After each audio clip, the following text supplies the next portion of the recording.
بۆیە میوانداری دکتۆر دلاوەر مەهدیمان کردو بە ڕێزیان پسپۆڕی دارایی و بانکن لە هەولێر لەگەڵمانە. دکتۆر سڵاوە دەبێتم کاتت باش.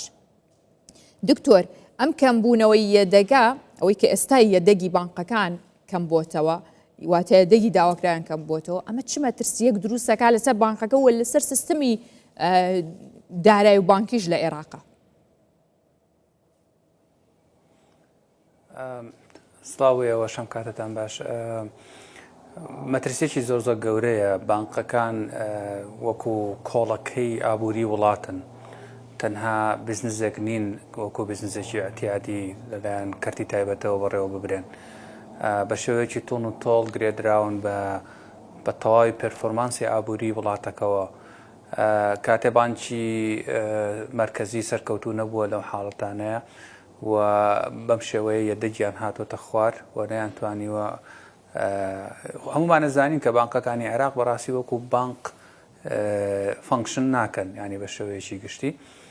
بەڵام لە هەمان کاتە هاتنە خوارەوەی ئەم یەدەگە زۆر زۆر مەترسیدارە. باشە دکتۆر، بۆی کە خەڵک تێ بگات هاتە خوارەوەی ئەم یەدەگە مەترسیدارە، واتە بڵین ئەم یەدەگە چییە بۆ ئەگەر کەم بێتەوە و دەستکاری بکرێت مەترسیە؟ ئەو یەدەگە بە جۆرەی ستانداردی جیهانی بازڵ معاهدەی بازڵمان هەیە 1، 2، 3 کە بە 3 مەرحەلەی جیاوازە تێپەڕیوە. ئەوانە بە جۆرەی ئەو ئەزمە ئابووریانەی کە لە جیهانە دروستە بن، بە جۆرەی ئەوانە معادلەی تازە هاتووە. هەموو جارێ یەدەکی بانکیان بەرز کردوێتەوە و فەرزیان کردووە کە بێت لەو حەدە نەیەتە خوارەوە. ئەم یەدەگە هەمومان نزانین بانک بەڕاستی پارەی خەڵک ئێن لە ناو بانقا دیپۆزیتەکەن، لەو سەریشەوە پارە ئەیان بە قەرز بە خەڵک.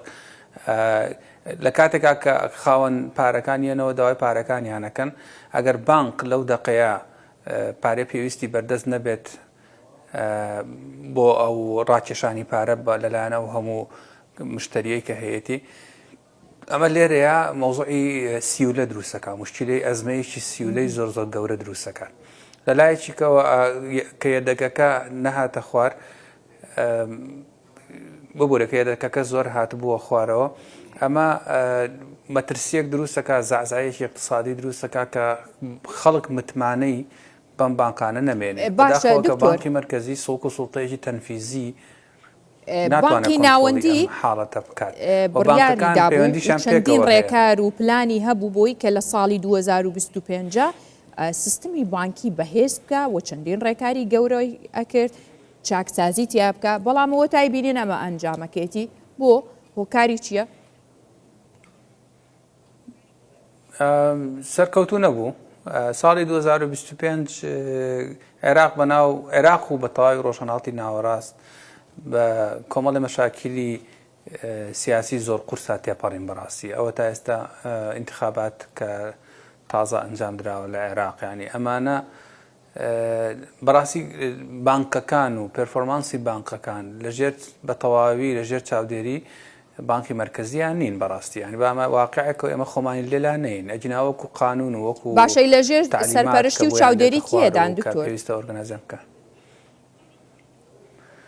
یعنی بەڕاستی پرسیارێکە کە جوابی نییە و لە هەمانگە چات جوابی وازەحە، تەدەخولاتی زۆر زۆر هەیە، ینی توجارەکان و زەختێکی زۆر زۆری لەکەن. ینی یەکێکی کە لەو شتانەی کە ئەمە دلیلە بۆ ئەوەی کە ئەم بانقانە بەڕاستی لەژێر کۆنتترۆڵی بانکی مرکزیانین، سعری سەرفی دۆلارە کە هێشتا هەر 140 لە بە جوێرەی بە نمونە گە جەنابەت کردیت کارتێکە هەبێت ماستەر کارتێک، ئێستا بڕۆ شتێ بکرێت بە 140 گەیشتێنێتەوە. مع العلم مەفروض نییە وابێت، ینی ئەبێت 132 بێت. و ئەوەشی ڕەبتی بە ئەمە ینی مانای وایە کە قۆڕخکاریەکی بەقوت هەیە لە ناو ئیشی بانقەکانە. بەڕاستی باشە لە هەمان کاتە زەختی ئەمریکاش تەنها بەوەندەیە کە بە دوواداچوون بۆ ئەو دۆلارانە بکات کە تەداولی پێوەکرێەوە لە مەوزوعی علاقاتی بانقەکان لەگەڵ ئێران و ئەوانەیە. ینی بێجگەلەوە هیچ حەقی بەسەر ئەوە نییە کە لە ناو خۆیان ئەم بانقانە تا چەند دامی حکومەتی عێراقەکەن، تا چەند بانکی ناوەندی لە پلانێکی نوێیە بڕیارێکی دەرکرد کە بێت لە ساڵی نوێیە بانکەکان سەرمایەکان بەرزکەنەوە بۆ 400 ملیۆن 400 ملیار دینار 400 ملیار دینار سەرمایی هەر بانکێک بێ. حتا ئەگەر بانکێک نەتوانێت پێویستەکە چەند بانکێک یەک بگرن یان بانکێکی بیانی بێنێتەنەوە یان بانقی لەگەڵ بانقەکانی ناوخۆیان شەرەکەت بکەن. پێ دوایە ئەمە سەرکەوتووە بێوە لە وەسعێکی لەم شێوەی ئێستاە بانک بتوانێت سەرمایەکەی بکاتە 400 ملیار؟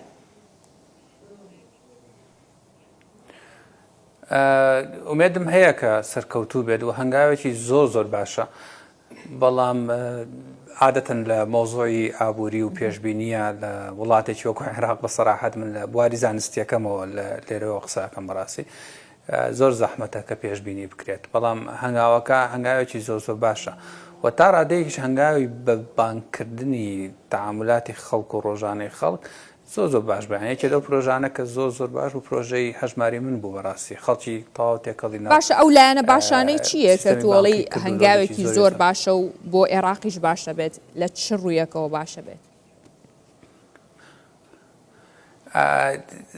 یەکەم کە بانکەکان ئەکەونە ژێر کێفی بانقی مرکزی و ئەگەر کەم ببنەوە ئەو بانقانە جوانتر کۆنتترۆڵەکرێن بەڕاستی. بەڵام لە هەمان کاتا 400 ملیار دینار سەرمایە بۆ هەر بانکێک چۆن ئەڵێ مەترسی ئیفلاسبوونی ئەو بانقە، مەترسی ئەوەی کە ئەو بانقە ئیشی غێر قانونی بکات یان بەلا ڕێیا بڕات زۆر کەمە کاتەوە چکە مەبلەغێکی زۆر گەورەیە و زۆر کاتە تۆ بەڕوونی پێمانەڵی کە ئەمە هەنگاوێکە بۆ مایە پوچبوونی یاخود خۆ پارێزی و ڕێگریکردن لە مایە پوچبوونی هەنێک بانک؟ بەڵێ هەنگاوێکی زۆر باشە ینی ئەی سەرکەوتووە بێ دکتۆر پوچبوونی بانکێک بە تەنها وەڵڵا ئەوکو عەرزم کردیت ینی ئومێ دەکەین ئینشەڵڵا سەرکەوتوو بێت، بەڵام لە عێراقا پێشبینیکردن تۆزە زەحمەتە بە سەراحەت یان بە شێوەیەکی زۆر زانستی کە ئەم جوابە بە جەناب تێمەوە، بەڵام هەنگاوێکی زۆر باشە بە ئومێدی ئەوەی سەرکەوتوو بێ هیچ نەبێت بە ئومێدی ئەوەی ئینشەڵڵا لە کوردستانە ئەو هەنگاوانە بە دکتۆر بۆ ئەوە نەبێ ئەمەلی لە عێراق بۆ پێ دوایە سەرکەوتوو نابێت چی وای لە یەکا سەرکەوتوو نەبێت؟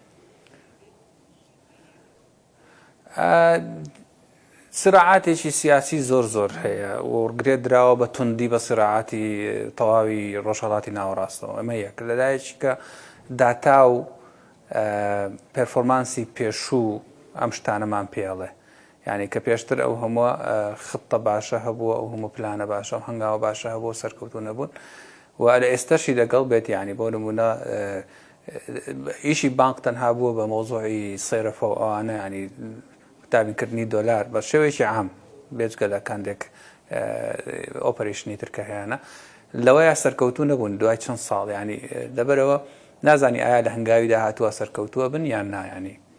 دکتۆر هەرچەندە زۆر خۆلایی لە پێشببینی و لەوەی کە پلانی عێراق ڕاستی شەکەی کە عێراق نازانی ڕۆژێک تر چی لێت، بەڵام هەڵبەت بەپی ئەزمونونەکە دەمەوێت پێم بڵێ و خەڵکی چاوەڕێواکە کە لە زاری تۆ جەنابی تۆ و چەندین کەسی دیکەی شارەزاوە بزانێت کە ساڵی داهاتوو بە تایبەت بۆ دینار چۆنە بێت، دیناری عێراقی بەکوێگات؟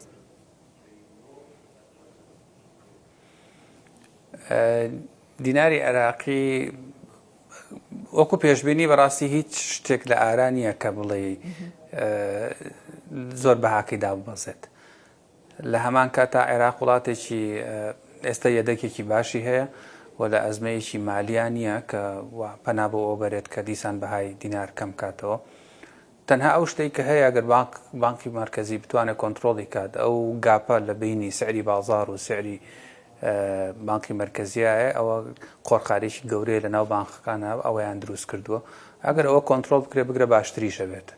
زۆر باشە بە جۆرە پێشبینی یانێ دەستخۆش. دکتۆر دلاوەر مەهدی پسپۆڕی دارایی و بانک لە هەولێرەوە لەگەڵمان بست پاس بۆ ئێوە دکتۆر.